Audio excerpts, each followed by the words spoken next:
একটু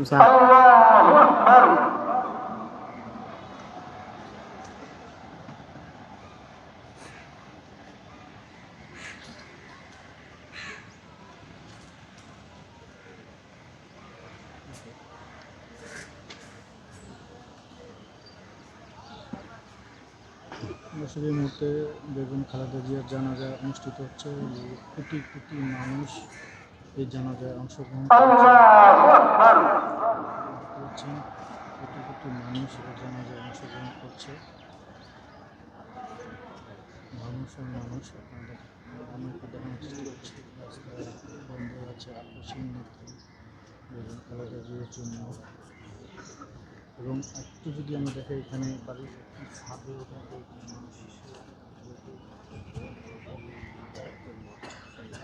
দেখাচ্ছে যে এখানে বাংলাদেশের ইতিহাসে এই প্রথম এত লোকের সমাগম আর কোনো গণতন্ত্র জানা যায়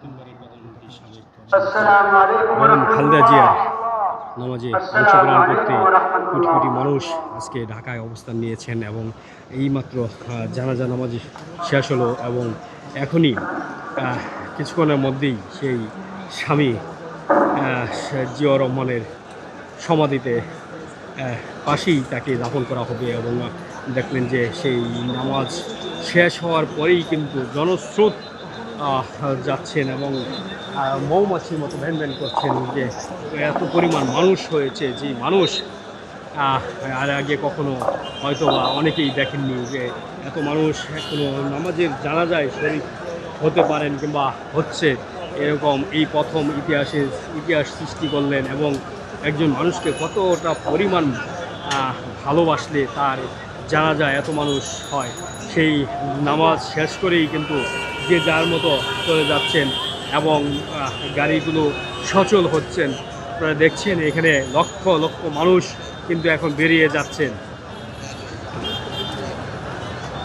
একদম বিজয় সরণি থেকে সংযুক্ত হয়েছি নিউজ ঢাকা বিডি থেকে। দেখেন এইমাত্র জানাজা শেষ হওয়ার সঙ্গে সঙ্গে কিন্তু ব্যস্ত হয়ে গিয়েছেন নিজ গন্তব্যস্থলে যাওয়ার জন্য।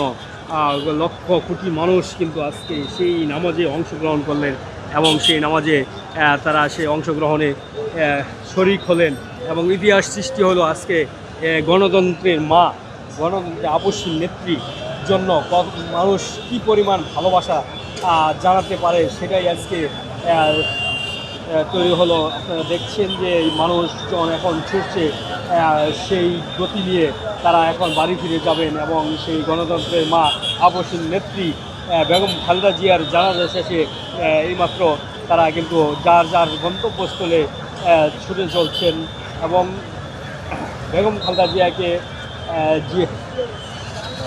জিয়া উদ্যানে জিয়ার মাজারের সমাধিত করা হবে। হয়তোবা আরও 30 থেকে 40 মিনিট পরে সেখানে নিয়ে যাওয়া হবে এবং সেখানে সাধারণ মানুষ যাওয়া নিষেধ, কারণ এত পরিমাণ মানুষ হয়েছে সেখানে। এই মানুষগুলো যদি সেই কবরস্থানে যায় তাহলে ওইখানে হয়তোবা একটা বিশৃঙ্খলা সৃষ্টি হবে, সেজন্যই সাধারণ মানুষের প্রবেশ নিষিদ্ধ করেছে এবং সেখানে যে নেতাকর্মীরা আছে বিভিন্ন দেশে রাষ্ট্রপ্রধান কিংবা রাষ্ট্রদূতরা আছে তারাই একমাত্র ওইখানে যেতে পারবেন। দেশের বিশিষ্ট ব্যক্তিবর্গ ছাড়া ওইখানে যাওয়া নিষেধ। আপনারা দেখছেন মানুষের জনস্রোত কীভাবে যাচ্ছেন বাড়ি ফিরে। সেই তাদের মা, গণতন্ত্রের মা বেগম খালেদা জিয়ার নামাজের জানাজা শেষে কিন্তু তারা এখন বাড়ি ফিরছেন সবাই। কিন্তু আপনারা দেখছেন যেভাবে মানিক মিয়া এভিনিউতে গিয়েছিলেন সেই ঠিক একইভাবে তারা বেরিয়ে আসছেন। এখন কোটি কোটি মানুষ কিন্তু আজকে ইতিহাস সৃষ্টি হলো সেই মানিক মিয়া এভিনিউর পাশে বিজয় সরণি, ধানমন্ডি, মোহাম্মদপুর ছাড়িয়ে সেই শাহবাগ পর্যন্ত নামাজের জানাজা অংশগ্রহণ করেছেন মানুষ। এদিক দিয়ে মহাখালী পর্যন্ত চলে গিয়েছে। এত মানুষ হয়েছে যে মানুষ এখানে মানিক মিয়া এভিনিউ সেই সকাল 12টার মধ্যেই কিন্তু দুপুর 12টার মধ্যেই ভরে গিয়েছে। তখন সেখানে কিন্তু আর মানুষ ঢুকতে পারেনি, না ঢুকতে পেরে যে যেখানে ছিলেন সেখানেই তারা দাঁড়িয়ে গিয়েছেন নামাজের জানাজার জন্য। আপনারা দেখছেন এই প্রধান উপদেষ্টা এবং রাষ্ট্রপতি সহ সবাই কিন্তু অংশগ্রহণ করেছে এই বেগম খালেদা জিয়ার জানাজায় অংশগ্রহণ করেছে। আপনাদের দেখাচ্ছি এখানে কী পরিমাণ মানুষজন বেরিয়ে যাচ্ছে। হয়তো আজকে ঢাকা শহর পুরো গাড়ি কিন্তু স্তব্ধ হয়ে গেছে, কোনো গাড়ি চলছে না। যারা প্রাইভেট কার কিংবা কিছু মোটরসাইকেল নিয়ে এসেছেন তারাও যদি বের হতে চান 1 ঘন্টার আগে তারা গাড়ি স্টার্ট দিতে পারবেন না, এত পরিমাণ লোক হয়েছে। কিছুক্ষণ পরেই যখন খালেদা জিয়ার কে সমাধিত করা হবে, সেই খালেদা জিয়াকে সমাধিত করে যখন ভিআইপিরা বের হবে, হয়তো বা একটি রাস্তা বন্ধ থাকবে, তখন মানুষ যেন নির্বিঘ্নে যেতে পারে সেজন্য পুরো অনেক রাস্তাঘাটই কিন্তু